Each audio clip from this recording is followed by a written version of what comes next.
With over 20 years in the entertainment industry, Maleek Shaheed has been at the forefront of the Canadian as well as American music industry. Starting off as a music promoter and later becoming Music Plus's youngest and hippest VJ, he has interviewed and sat with many of the top artists of today. I am proud to be joined on the couch for this candid interview with this media staple. Brothers Talk presents On the Couch with Maleek Shaheed. Okay, and welcome back to another episode of On the Couch. This is a very special episode for me because I'm here with a very close and personal friend. We go back as far as the sandbox together. I'm here with my good friend Maleek Shaheed. How you doing, big man? How you doing, my man? How's everything going? Thanks for inviting me to the show. Appreciate that. Hey, I got no problem. You're just good people, and the people out there already know you, man. But for those who don't, why don't you give us an idea of how you got your start, my friend? Who is Maleek Shaheed? Maleek Shaheed's a guy who grew up in Little Burgundy. Little Burgundy helped me build my confidence. Swag. Before the word swag came along, Burgundy people had swag. Right, very much so, very much so. And from there, I always like to work with the youth. Yeah, that's very important to you. We know you work for an organization called U-Stars. So why don't you tell us a bit about U-Stars? So U-Stars is basically a foundation that I founded in 2008. The reason I founded is I was trying to put together projects for a lot of organizations, but I was getting blocked. Always excuses. So I decided, you know what, I'm going to put this together, and now it's successful. We do, our main focus right now is promoting healthy living habits and life skills for kids. Right. So we focus on kids who are 5 to 12, but then we also have kids who are counselors in training, part of our leadership program, high school kids. And the goal is just to help them build their interpersonal skills, prepare them for the workforce, prepare them for life. Now, as we know, that's really important. And you mentioned growing up in Little Burgundy. And growing up in Little Burgundy, we had the advantage of, a lot of people don't know, they're the Negro Community Center. Yes. So I'm sure you're following in the vein of that leadership of the Negro Community Center where you're actually giving back to the kids. Yeah, and the NCC was an intricate part of the lives of people from Little Burgundy and the black community of Montreal in general. People from the South Shore, NDG, West Island, they always come down to NCC. Absolutely. And it's a shame that it went the way it did. So one of my goals is to keep that legacy alive. By continue talking about it, referring to it, and being a positive role model for young youth. And that you are. That you've always been. And I mean, you actually got your start early off in life as a pioneer in at least for us. You were one of the first young black men on Music Plus in its inception. Yeah. How did that come along? Well, one thing I'll give credit to, Moses Zymer, Pierre Marchand, they have always been open to giving minorities a chance. Absolutely.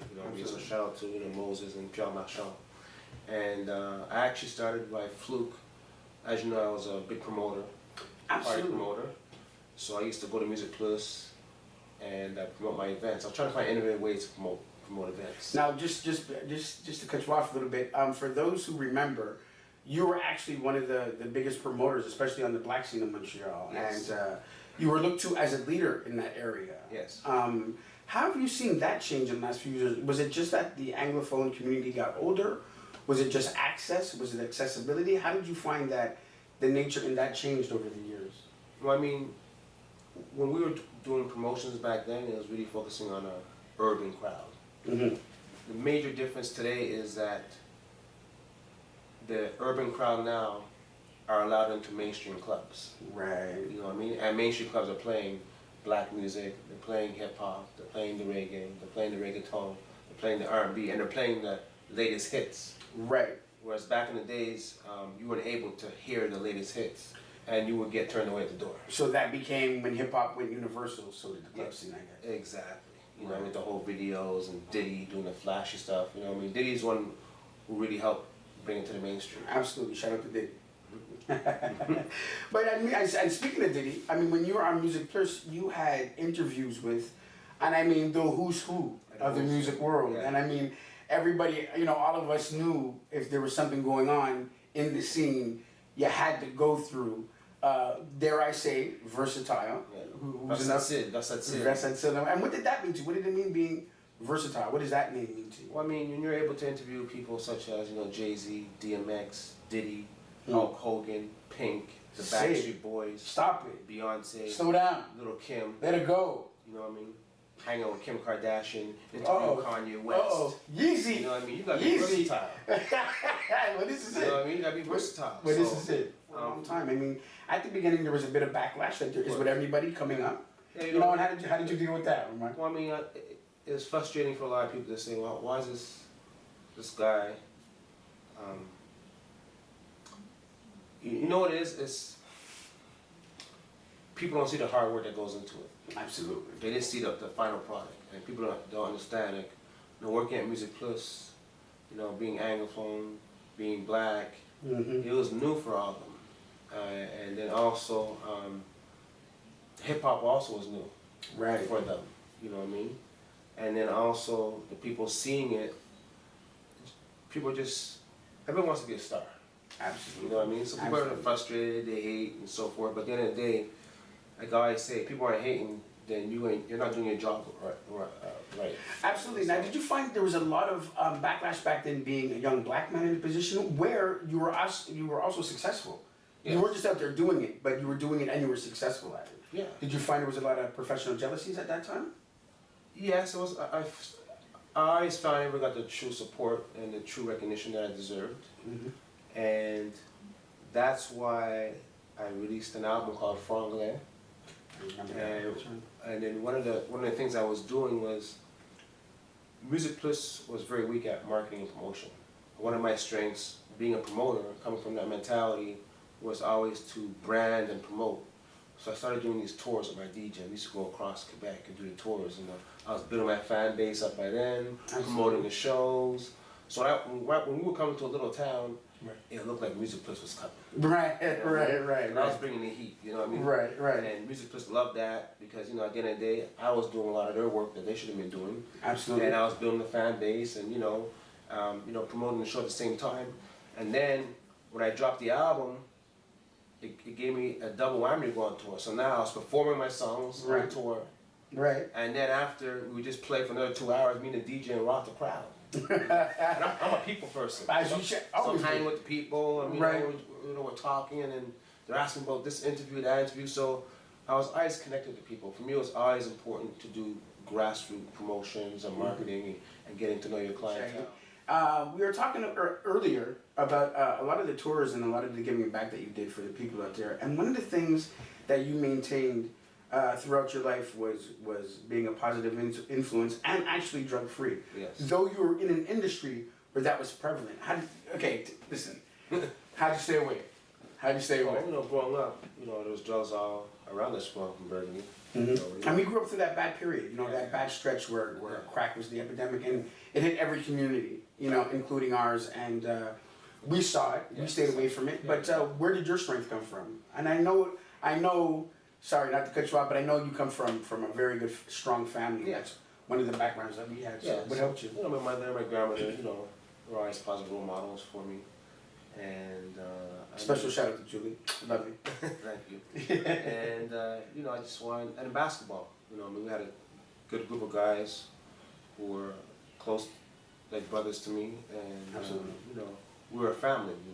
We would travel and play basketball together, and play basketball in 3 different leagues: in high school, in the black league, and then also in the inner city league. So we were always together playing basketball, and we just. Basketball is sort of something that kept us away from trouble. And then also, we were even playing hockey. Listen, I didn't want to bring it up, but you brought it up. But I think we are definitely that last generation that grew up on the ice and on the court. And it kept us closer, and it kept us out of doing the things that people wanted to do because, we were close-knit. When you grew up in Little Burgundy, we either literally were all family or we were family. Yeah, I also want to send a shout out to the Butts who kept the Little Burgundy hockey association going into baseball. But back then, we were complaining. It's a lot of work. Because working in nonprofit now, you see the work that goes into it and the cost. Right. You know what I mean? The overhead. Yeah. So shout out to the Butts. You know what I mean? That absolutely gave us a chance to do our thing. Exactly. Linda Gordy, everybody out there. We love you. Now, Maleek Shaheed is back into the television market, and you have a new show coming up called Sex, Love, Relationships in America. I am dying to hear what this is about. Talk to me, my man. Well, what happened was, the reason I launched Sex, Love, Relationships in America was to show the versatility of Maleek, that I can be funny also. And I understand improv. Right. And I can, you put me in any situation and I'll make it happen. Right. I'm known to have great, serious interviews one-on-one with artists, but what happened was the market was changing. Right. And people today aren't interested in those sit-down, great interviews. Right. Thanks. I appreciate that. Yeah. I appreciate that. They want to see edgy, funny stuff. You right. know what I mean? They want to see controversial stuff. Right. So I had to step out of my... Controversy sells, is that it? Yeah, exactly. You know what I mean? Controversy sells. I had to step out of my comfort zone and go into another comfort zone that I've always been comfortable with, but not many people have seen it because I haven't displayed it on TV much. Right. So it's me going around to different cities in America, talking about sex, love, relationships. Okay. So the name of the show is called Sex, Love, Relationships America. Right. And you can catch it on the web. And basically what I do is I've been to Miami, so I go to Miami, Woo. hang on South Beach. Woo. You know what I mean? We did like 8 episodes in South Beach. I don't know how you left South Beach. Yeah, I know. So especially with the sex part. Yeah, so there's a lot of craziness going down here. Yeah, I'm asking this crazy, funny questions, and people, they're loving it. They don't know who I am. Right. They see this guy, black guy in South Beach who's funny, and they're into it. Right. And that's the problem with Montreal is, as good as I am, or as talented I am, they'll never be able to give me my full props. Whereas when I go to America now, they don't know me. Right. And they're tripping. Right. I can give you an example. Bernard Hopkins. The incomparable Bernard Hopkins. You know what I mean? The one and only Bernard Hopkins. Yeah. I met this guy twice in my life. The first interview I did with him, he was tripping. Right. You don't know who I am. Right. You just seen a guy with a lot of swag. Right. Good questions. Sure. Different questions. Right. And the second time I saw him, we're doing the interview and it was so good. He said, okay, I'm going to invite you to New York to do a real sit-down interview with me. Wow. Right? But I can't even get interviews with my hometown boxers out here. I can't even get interviews with them. How are we gonna make that? How are we gonna listen? We're gonna use that to change it right now. You understand? And I'm gonna do it for you so you don't have to do it. Listen, Montreal, the man is putting you on TV, boxing live. What are you waiting for? I got Bernard Hopkins. You invited me to New York. Be up. But I can't get interviews down here with these guys. Come on, guys, wake up. Wake up. The man is ready to talk to you. It's not about wake up. That's the attitude of Montreal. And that's why we can't advance as a Montreal entertainment scene community, because no one wants to work together, everyone's jealous, everyone's hating, and that's why Toronto's where we're at, and we're lagging behind. Okay, listen, I hope to not generalize as much as he is, because I still do love Montreal, but I am going to say, having been in the bar scene in Montreal, because a lot of people know, I bartended for years, and that was a part of my life that I've done, and I saw the scene in Montreal, and I've seen it change immensely. Now, the Montreal that we knew and the Montreal we grew up in, I think we have talked about this at length. It's over. Or it's stagnant, or it's not what it used to be. Sure, it's done. How do you think we change that, Shaheed? How do you think we need to work together? You know what I mean? Everyone has to understand everyone's strength and stay in your lane and work together. My best example is the Bulls. Everyone knew who Michael Jordan and his role was. Yes. Scottie Pippen knew his role. Absolutely. Robin knew his role. Right. Steve Kerr knew his role. Right. And they all worked together. And they won championships. So you're saying it didn't matter who the center was, because everybody had their own role. Yeah, they won championships. But that's it. And my thing is, I take it personally a little bit when I see Toronto leading in certain avenues that we had a stranglehold in forever, and we were a city that was a mecca city. Yeah. I mean, we have a long history of live music. We have a long history of entertainers. We have a long history of being one of the greatest cities in Canada and North America. Yeah, and it just looks like we're squandering it and we're throwing it away. We can't work together. You know, fella false. They don't understand. I understand it. You know, fella false. That's it. You know what I mean? I understand that. Okay, so listen, as we wrap it up now, tell me what you see in the future for the versatile Maleek Shaheed. Where do you see yourself? I mean, right now, coming up in the next little while. I'm looking to build our foundation, promoting more healthy living habits, getting more involved in the youth community, promoting more life skills, building out kids' confidence, interpersonal skills, getting ready for the real world, getting them ready for the job market. Absolutely. I love working with youth. That's one of my passions. Absolutely. And then as far as entertainment, looking to build up on Boston Life TV. Check it out. Take it to new levels. BostonLife.tv. Go check it out. Absolutely. SexLoveRelationshipAmerica.com. We're gonna be putting out 7 episodes in the beginning of 2016. Absolutely. And we're gonna have that on the website, so you can check that out too. Yeah, and then also got a show called My Grandpa Wants Swag. Woo! That's gonna be crazy. What is that? Don't even tell me what it's about because I want to stay intrigued because that already has my fancy. Grandpa wants. What is it? Grandpa wants swag. Grandpa Wants Swag. Woo! Go get it, Gramps. Go do you, Gramps. I'm in. I'm voting for Gramps. That's all I'm saying. That show's crazy. Listen, it sounds like it. Listen, this has been my absolute pleasure. Not only because you're just such a great person out there for the community. You're just a lifelong friend. You're my brother. Let's just say that. You're my brother, and I wish you nothing but the best in the future. Okay. And I know you'll get there because you always have. Mm-hmm. And I'm just gonna say it for those who don't want to say it out there.